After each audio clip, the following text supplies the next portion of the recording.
Hey everyone, welcome to Plants and Politics. So QAnon, Mike Lindell, and a safe house.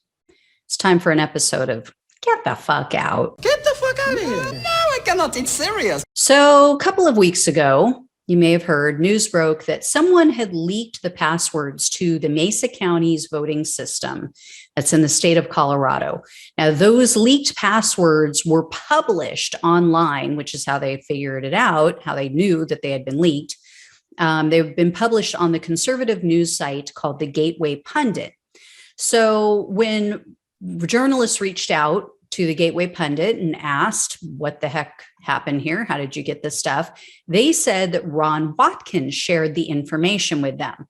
Now, you may or may not know, but Ron Watkins is believed to be by many Q, the anonymous online poster of the conspiracy theories behind QAnon, which is in part one of the things that led to the January 6th domestic terrorist attack at the Capitol. That's all why people were parading around with signs that said Q sent me and, talking about these baby-eating, adrenochroming Democratic pedophiles. As you also can imagine, the Secretary of State's office was pretty much freaking out because anyone who saw those passwords could have accessed their voting systems and all of the data that's contained within that system.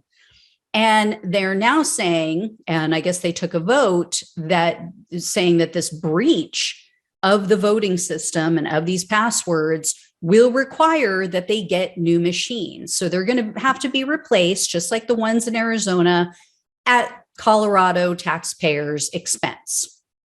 Good job. The Secretary of State also ordered an inspection of their security protocols, of chains of custody, surveillance footage, all kinds of things. And the district attorney immediately began investigating. Well, an interesting thing happened. Instead of focusing on Ron Watkins, news reports started honing in on Mesa County's clerk and recorder, a woman named Tina Peters. Peters is a Retrumplican. And she, in that same week that all of this came out, she spoke at Mike Lindell's conspiracy-laden cyber symposium. She was one of the featured speakers at that event. And she talked about this investigation. On stage, she talked about everyone or about what was going on, and she inferred that it was all bogus. Peters said, quote, just yesterday got an order from the Secretary of State that she was going to invade my elections department today. And guess what? When I was on a plane to come see you kind folks and talk to you out there, guess what they did? They provided a search warrant and raided my office. We don't know what they were doing in there. Well, I think she did know what they were doing in there, because it appears that what they were doing was looking for, and what it appears that they found, evidence against Peters, because the Colorado Secretary of State announced on August 16th that Peters and two other people entered a secure room where the voting equipment is stored, and that they copied images of the election management software, which runs the Mesa County's voting system equipment.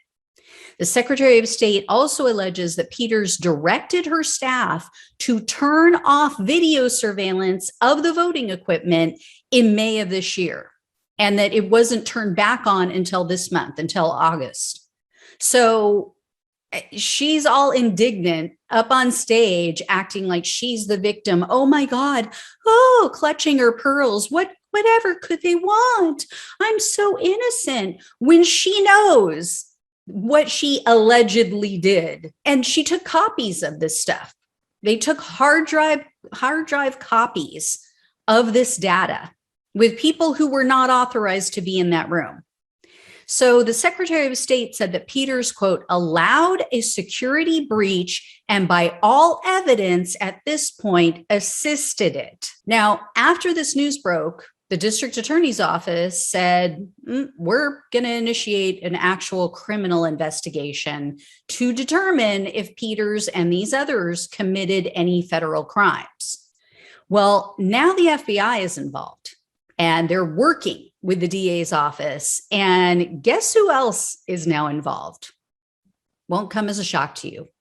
Mike Lindell, because of course he is. we cannot escape Looney Lindell, it seems. Lindell announced that he's hiding Tina Peters.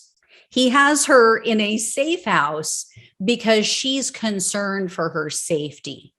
And he said, quote, "These people are ruthless." Yeah. The people on the left are ruthless.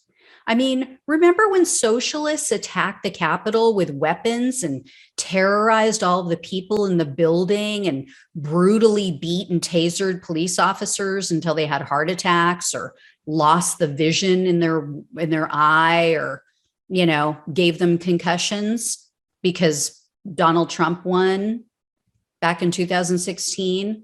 Remember when the socialists left several officers with traumatic brain injuries that were so severe that at least one of them committed suicide?